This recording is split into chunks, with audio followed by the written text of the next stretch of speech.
वो घड़ी जिसका सभी को इंतजार था, सभी क्रिकेट फैंस को, वो फाइनली आ गई है। टीम इंडिया अनाउंस हो गई है and guess what, Hardik Pandya को कैप्टेंसी नहीं मिली है।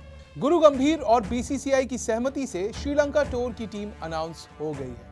Congratulations. And as expected Hardik Pandya team में तो हैं, बट ना वो कैप्टन है ना ही वाइस कैप्टन। एंड इस डिसीजन में गंभीर का इनपुट है, बिल्कुल है, बट कुछ खिलाड़ी भी हैं जिन्होंने बीसीसीआई से यह कहा है कि वो एज अ कैप्टन हार्दिक नहीं बल्कि सूर्य कुमार यादव के अंडर में खेलना चाहते हैं। हाय, मेरा नाम है बादशाह, आप देख रहे हैं अनकट, जहां पे नो फिल्टर नो ज्ञान, और आज करेंगे राउंड अप टीम इंडिया के स्क्वाड अनाउंसमेंट का। तो 3 T20I और 3 ODI के लिए टीम अनाउंस हो गई है और मेंस सिलेक्शन कमेटी ने बृहस्पतिवार यानी थर्सडे को अनाउंस कर दिया ये दोनों ही स्क्वाड के नाम जो अपकमिंग टूर ऑफ श्रीलंका के लिए जाएंगे। ओके, सबसे पहले T20I स्क्वाड। सूर्य कुमार यादव कप्तान, Shubman Gill vice captain, Yashasvi Jaiswal, Rinku Singh, Riyan Parag, Rishabh Pant as wicket keeper, Sanju Samson wicket keeper, Hardik Pandya, Shivam Dube, Axar Patel, Washington सुंदर, रवि बिश्नोई, अर्शदीप सिंह, खलील अहमद और मोहम्मद सिराज। उसके बाद ODI squad, Rohit Sharma yes available है एज कैप्टन।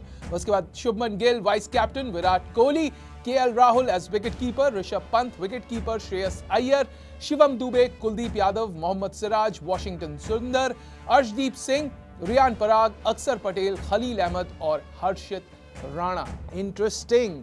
नाउ ये टूर शुरू होगा T20I मुकाबलों से। सो पहले 3 T20I मुकाबले और 3 ODI मुकाबले, ये है मोटा मोटा series. So team India 3 T20I और 3 ODI खेलेगी इस सीरीज के दौरान, और T20I leg of the series which will take place in Pallekele शुरू होगा जुलाई 27 से और खत्म होगा जुलाई 30 को, यानी 4 दिन में ही ये सीरीज खत्म। The ODI will be played in Colombo starting August 2। अब देखो, हार्दिक पांड्या इंडिया के बेस्ट सीम बॉलिंग ऑलराउंडर हैं, इसमें कोई डाउटेज नहीं है, और ऐसा डाउट उनकी परफॉर्मेंस को लेकर कभी रहा भी नहीं, क्योंकि नॉट टू लॉन्ग अगो ही was also the best candidate to replace Rohit Sharma. हम क्यों भूल जाते हैं, वाइट बॉल स्किपर के लिए वो कंसिडर किए गए थे। आफ्टर ऑल उन्होंने इंडिया की कप्तानी की थी 19 मुकाबलों में, जिसमें 16 T20I और 3 ODIs थे बिटवीन जून 2022 और अगस्त 2023। After achieving 12 wins in those 19 matches, ये बड़ौदा का लड़का हर जगह इम्प्रेस तो कर गया था, और फिर आया T20 वर्ल्ड कप और हार्दिक तो बन गया हीरो।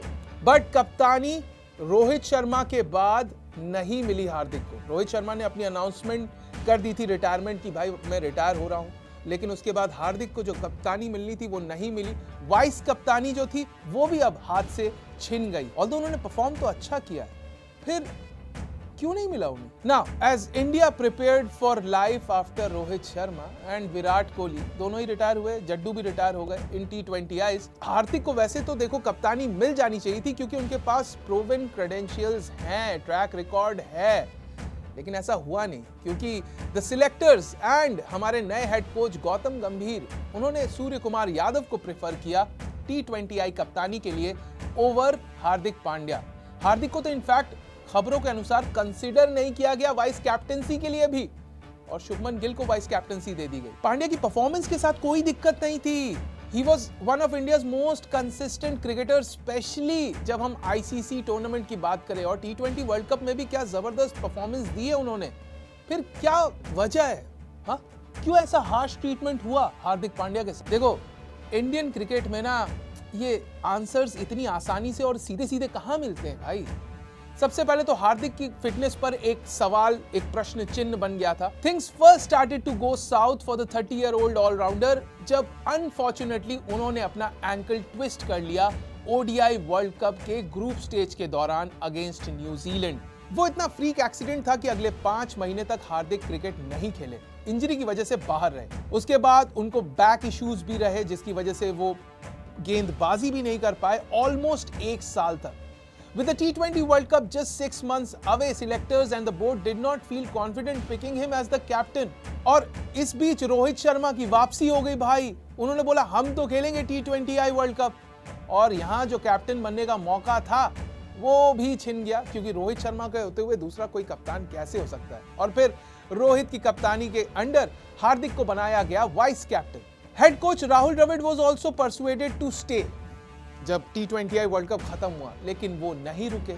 अब हेड कोच ही बदल दिए गए और हेड कोच साहब आए तो पहले से ही चर्चा होने लगी कि भाई कौन सीनियर खिलाड़ी रहेगा, कौन नहीं रहेगा। आफ्टर ऑल आईपीएल जीत कर जो आ रहे थे, एंड इसी आईपीएल में हार्दिक का तो भाई इतना डिजास्टर्स आउटिंग थी ना कि वो खुद ये लास्ट वाला सीजन भुलाना चाहेंगे। See, on the face of it, a poor IPL campaign shouldn't influence Indian selection. Right? IPL से इतना फर्क नहीं पड़ना चाहिए, लेकिन उनकी लीडरशिप स्किल्स वो इंस्पायर तो करती है confidence. He could never win the dressing room at MI and many felt he couldn't be trusted to rally the national team together. एक BCCI ऑफिशियल के ये शब्द थे जब उन्होंने हिंदुस्तान टाइम्स से बात की। हार्दिक, however, was still second best option after Rohit.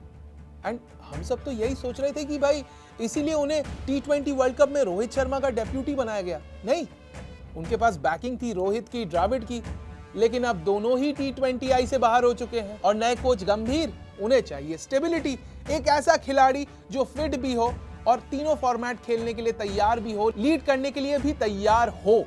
और ऐसा खिलाड़ी अभी फिलहाल लग रहा है सूर्य कुमार यादव, जो इस वर्कलोड को बहुत अच्छे से मैनेज करके ले जाएंगे। इंडियन प्लेयर्स को भी सूर्य कुमार यादव के साथ खेलना ज्यादा पसंद है।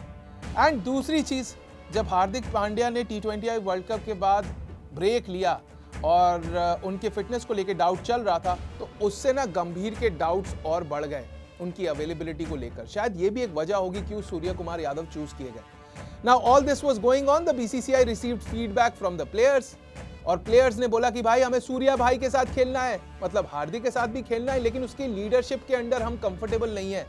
As reported by the Indian Express, it is said that the feedback received by the board was that players trusted Surya more than Pandya and were more comfortable working under him. मतलब पांड्या के साथ अब खेलने में भी कंफर्टेबल नहीं है बतौर कप्तान। तो सूर्या के फेवर में क्या काम कर गया? सबसे पहली चीज, सूर्या का काम अप्रोच, उनके कम्युनिकेशन स्किल, बोलने का तरीका, बोलचाल। और लास्ट ईयर जब ऑस्ट्रेलिया और साउथ अफ्रीका के खिलाफ उन्होंने कप्तानी की थी, तो many in the team believed in his captaincy style, और उन्हें लगा कि रोहित जैसा ही है जो वन ऑन वन कम्युनिकेशन में यकीन रखते हैं। Now this decision of making Surya Kumar Yadav as the captain इतना इजी और सिंपल तो था नहीं। Despite all this, there were a few in the board and in the selection committee जिनको लगा कि Pandya is the right choice and India के future के लिए भी अच्छा रहेगा। That is where coach गंभीर and chief selector Ajit अगरकर's views became the deal breaker। दोनों ने कहा कि नहीं,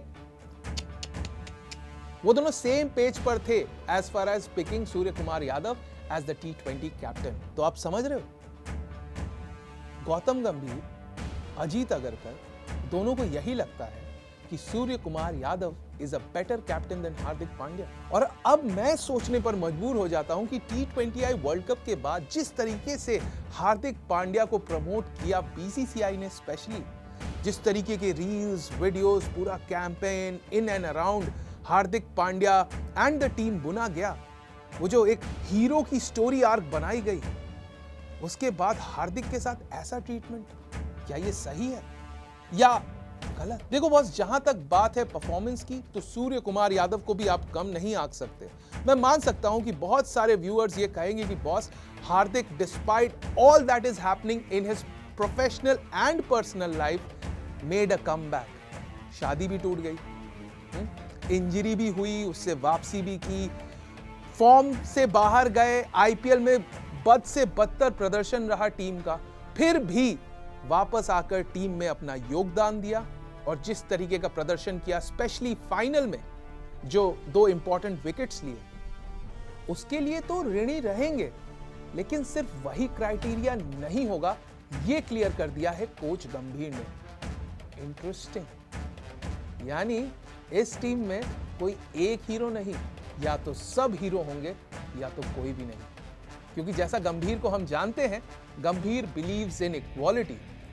बट यहीं पर मेरा दूसरा सवाल यह भी है कि इस टीम में कई सारे ऐसे नए चेहरे भी हमें देखने को मिलेंगे, या वो पुराने चेहरे जो वापसी कर रहे हैं, फिर चाहे हो केएल राहुल या श्रेयस अय्यर या हर्षित राणा, तो क्या वहां पर थोड़ी बहुत फेवरेटिज्म की बू आ रही है? Is favouritism in the air?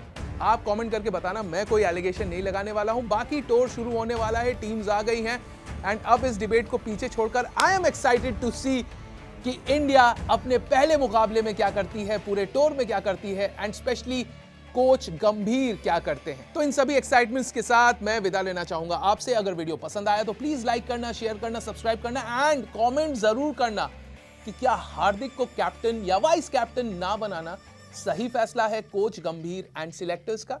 बाकी thank you so much for watching this video. मिलते हैं एक और वीडियो में। Until the time we meet again, I am Badshah and behind camera Sumit Badola for uncut.